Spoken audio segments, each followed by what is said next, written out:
Tagore school बावड़ी की online class में आप सभी का स्वागत है। सभी स्टूडेंट को गुड मॉर्निंग। आज हमारा 10वां दिन है और आज ये हमारी जो पहली एक्सरसाइज है वैदिक गणित वो पूरी भी हो जाएगी। तो अपना अगला प्रश्न है 1432 में भाग देना है 88 का। किसमें? 1432 में भाग देना है 88 का। देते हैं, विधि का नाम है बेटा ध्रुवांक। तो 3 खंड बनाते हैं इसके। तो ये हमारे हो गए 3 खंड। यहाँ हम लिखते हैं ध्रुवांक और उसके नीचे हम यहाँ लिखेंगे मुख्यांक। ऊपर तो क्या लिखेंगे? ध्रुवांक, और उस ध्रुवांक के नीचे हम लिखते हैं हमारा मुख्यांक। ध्रुवांक क्या होता है? तो ये जो पीछे वाली संख्या है भाग में, इसका इकाई वाला जो अंक होता है तो वो ध्रुवांक कहलाता है। और बाकी 1 अंक रहे या 2 अंक रहे उसको हमें क्या मानना है? मुख्यांक मानना है। फिर मैंने बताया था कि जो भाज्य होता है इसका इकाई वाला अंक तीसरे खंड में आता है, बाकी के दूसरे खंड में आते हैं। तो यहाँ तो आ जाएंगे बेटा 2 और यहाँ कितना आ जाएगा? 143। कितना आ जाएगा? 143। सबसे इम्पोर्टेंट बात यहाँ ये है कि आपको इसका सूत्र याद होना चाहिए संशोधित भाज्य का। तो संशोधित भाज्य बराबर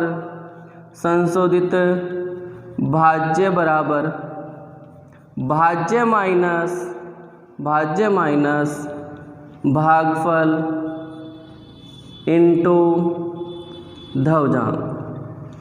संशोधित भाज्य बराबर भाज्य माइनस भागफल इंटू ध्रुवांक। करते हैं स्टार्ट। 1 अंक लो तो 1 में 8 का भाग नहीं जाता। कितने अंक लेंगे बेटा? 2 अंक। कितने अंक लेंगे?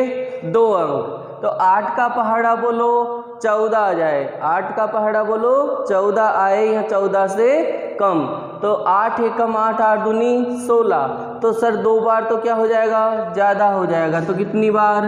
1 बार। कितनी बार? 1 बार। तो कितना आया बेटा 1 बार बोलने पर? 8 एकम 8। कितना बच गया? 14 में से 8 घटाए 6 रह गए और 6 को आगे वाली संख्या के पास में। 4 के पास में क्यों नहीं लिखा अपन ने? तो हमने ये संख्या कितनी ली थी? 14 ली थी, ना कि 1 लिया था। अब देखो हमारे पास में क्या आ गया? भागफल आ गया। भागफल आ गया तो हम इसका क्या निकाल सकते हैं? संशोधित भाज्य निकालते हैं। सूत्र क्या कहता है? भाज्य। तो भाज्य कितना है हमारा? 63 माइनस भागफल कितना है? 1 इंटू ध्रुवांक कितना है? 8। तो कितना हो जाएगा? 63 माइनस 8। और 63 में से 8 गए तो कितने रह गए बेटा? 63 में 8 गए तो 55 रह गए। मैंने कहा था कि फर्स्ट टाइम तो यहाँ अपन को भाग करना है, फिर हमारा जो संशोधित भाज्य की जो संख्या आएगी उसी में इसका भाग देना होता है। 8 का पहाड़ा बोलो 55 आए या 55 से कम। तो 8 एकम 8, 8 दूनी 16, 8 तिया 24, 8 चौक 32, 8 पंजे 40, 8 छिक्के 48 और 8 सातू 56। ज़्यादा हो जाएगा। तो 8 छिक्के कितनी बार? 6 बार। कितना हुआ? 48। इसमें से 48 घटा दो बेटा तो कितना रह गया? 7। तो ये आगे वाली संख्या के पास में उतारेंगे। उसका संशोधित भाज्य निकालो तो क्या हो जाएगा? संशोधित भाज्य बराबर क्या हो जाएगा? भाज्य कितना है? 72 माइनस भागफल कितना है? 6 इंटू ध्रुवांक कितना है? 8। तो कितना हो गया? 72 माइनस 8 छिके 48। घटा दो। 12 में से 8 गए तो कितना रह गया? 4। 12 में से 8 गए तो 4। यहाँ कितना रहा? 6। 6 में से 4 गए तो 2। अब मैंने बताया था कि इस तीसरे खंड में संशोधित भाज्य निकालते हैं तो भाग नहीं दिया जाता है। तो ये संख्या कहाँ जाएगी? यहाँ पे। तो हमारा भागफल तो कितना हो गया? 16 और शेषफल कितना आ गया? 24। ये हो गया बेटा। इसका जो लास्ट है वो एक और देख लेते हैं, वो है 14,885 में भाग देना है, 14,885 में भाग देना है 123 का। किसका बेटा? 123 का भाग देना है। करते हैं, वही 3 खंड बना लिए। यहाँ हमारा धवजांक लिखा जाता है और उसके नीचे मुख्यांक लिखा जाता है। उसके नीचे क्या लिखा जाता है? मुख्यांक लिखा जाता है। तो धवजांक मैंने कहा कि ये जो भाजक होता है, इस भाजक का इकाई का अंक है, यानी पीछे वाली संख्या है, इसका इकाई का अंक है, वो तो होता है हमारा भाजक। तो इस भाजक का इकाई अंक है वो हमारा हो गया धवजांक, और बाकी जो शेष बचेगा वो क्या हो जाएगा? हमारा मुख्यांक हो जाएगा बेटा। फिर भाज्य का इकाई अंक यहाँ लिखेंगे और बाकी सारे अंक कहाँ लिख देंगे? बीच वाले यानी दूसरे खंड में लिख देंगे। एक अंक लेते हैं तो छोटा रह जाएगा 12 से। कितने अंक ले लिए? इसमें भी बेटा 2 ही अंक ले लिए। 12 का पहाड़ा बोलो 14 आए या 14 से कम, तो 12 एकम 12, 12 एकम 12। एक बार कितना आ गया बेटा? 12। इसमें से 12 घटाओ, देखें 14 में से 12 गए तो कितने बचे? 14 में से सर 12 गए तो कितने बचे जी? 2 बचे। कितने बचे? 2 बचे। अब सूत्र आपको लिखना ही है यहाँ पे। मैं संशोधित भाज्य निकाल देता हूँ इसका। भागफल आ गया ना हमारे पास में, तो भागफल आ गया तो संशोधित भाज्य निकालना है इसका। संशोधित भाज्य तो सूत्र कहता है भाज्य, तो भाज्य कितना है हमारा? 28 माइनस भागफल 1 इंटू धवजांक 3, तो कितना हुआ? 28 माइनस 3, और 28 में से 3 गए तो कितने रह गए? 25 रह गए बेटा। मैंने कहा वापस से बता रहा हूँ कि फर्स्ट टाइम अपन को यहाँ भाग देना है और बाद में अपने संशोधित भाज्य में ही भाग लगता है। 12 का पहाड़ा बोलो 25 आए या 25 से कम, तो 12 एकम 12, 12 दूनी 24।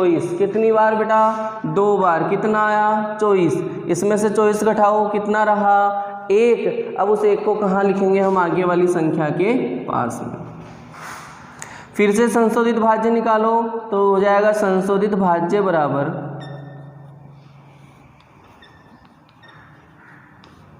भाज्य कितना आया? भाज्य 18 माइनस भागफल 2 इंटू धवजांक 3, कितना आया बेटा? 18 माइनस 6, और 18 माइनस 6 कितना रह गया? 12 रह गया था। अब 12 का पहाड़ा बोलो कि कितने आए हमारे पास में? 12 आ जाए, तो 12 एकम 12, 12 एकम 12। कितनी बार? 1 बार।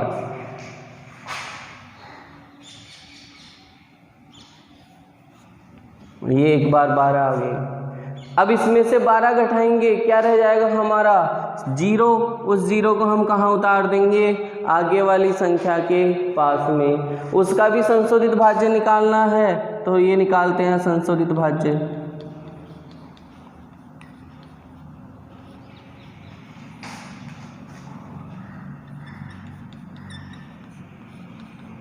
भाज्य कितना है? 5। भाज्य कितना है? 5 माइनस भागफल कितना है? 1, और इंटू धवजांक कितना है? 3, तो कितना हो जाएगा? 5 माइनस 3, और कितना रह गया? 2, तो यहाँ कितना आ जाएगा? 2। तो भागफल हो गया अपना 121 और शेषफल कितना हो गया? 2 हो गया। तो ये अपना भाग कंप्लीट हो गया और इसी के साथ हमारी प्रश्नावली भी कंप्लीट होती है। एक मैंने आपको बताया था बेटा कि पूरा पूरा भाग नहीं देना है, पूरा पूरा भाग नहीं देना है। देखो उसको भी मैं करके दिखाता हूँ कैसे करते हैं, एक बार देख लो।